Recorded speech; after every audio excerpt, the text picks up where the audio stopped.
ઓમ નમો નારાયણ. હું અરુણાબેન પી ગોસ્વામી સુરતથી તમારું સ્વાગત કરું છું અરુસ કિચનમાં. તો આજે આપણે બનાવશું લીલા ચણાની ચાટ. તો એના માટે આપણે આ લીલા ચણા લીધા છે ફોલેલા, જે આપણે જીંજરા કહીએ. તો આ 1 કપ જેટલા લીધા છે. થોડાક લીલા ધાણા લીધા છે અને એક આપણે મરચું લીધું છે. તો આ તીખું નથી, મીડિયમ છે. અને લીંબુ જોઈએ આપણે, અને લીમડો થોડોક વઘાર માટે.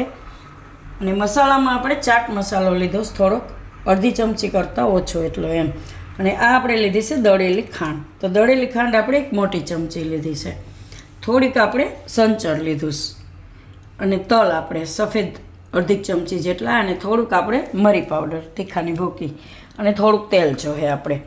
તો પહેલાં આપણે તેલ ગરમ મૂકી દેવું.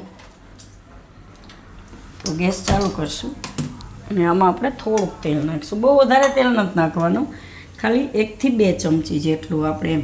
આ ચણા શેકાય એટલું જ. તો થોડુંક ગરમ થવા દેવું આપણે તેલને. તો તેલ આપણું ગરમ થઈ ગયું છે. એમાં આપણે નાખીશું લીમડો અને મરચાં.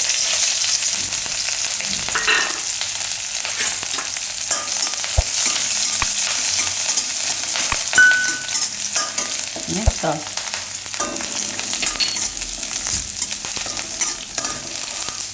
તલને થોડીક જ વાર ફેરવવાના, એવું દે બહુ.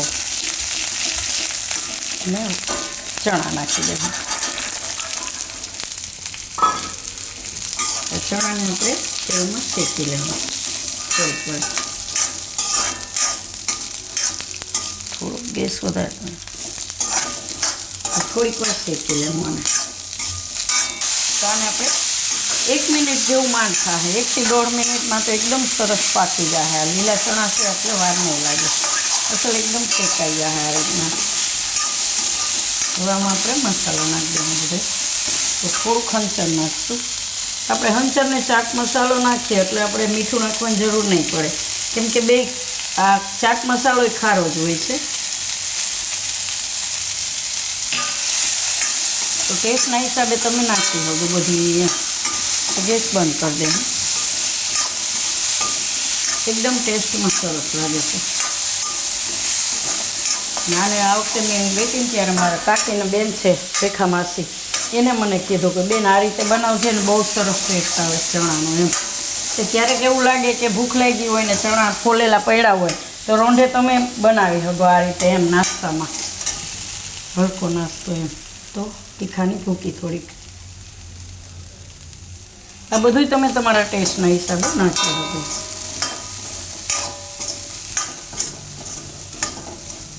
હવે અમે ખાંડ નાખી દઉં સ્વાદ પ્રમાણે. તમારે જેવું મીઠું ખાવા, દળેલી ખાંડ હોય એટલે થોડીક વધારે હોય તો સારી લાગે એમ.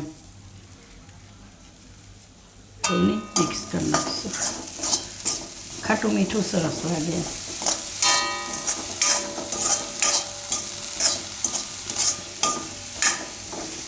ગરમ ગરમ હોય એટલે ખાંડ એમાં એકદમ સરસ મિક્સ થઈ જાય.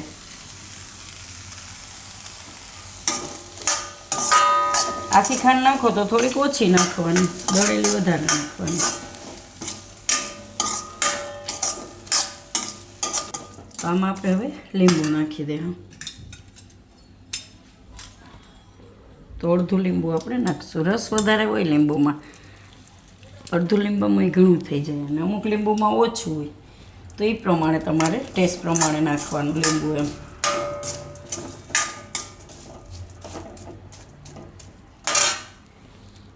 અને પ્લેટમાં કાઢી લેવું.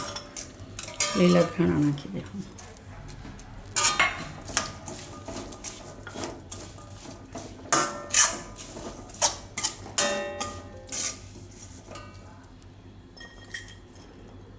બસ ફ્રેશ લાગે છે આનો.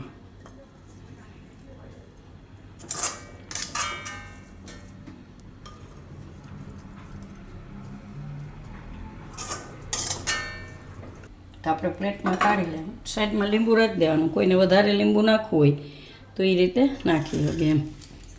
તો તૈયાર છે આપણી લીલા ચણાની ચાટ. તો જો તમને મારી આ રેસીપી પસંદ આવી હોય તેને લાઈક કરજો, શેર કરજો, અને મારી ચેનલને સબસ્ક્રાઈબ કરજો. અને બેલ આઇકન દબાવવાનું ના ભૂલતા. કમેન્ટ કરીને કહેજો કે તમને કેવી લાગી આ લીલા ચણાની ચાટ.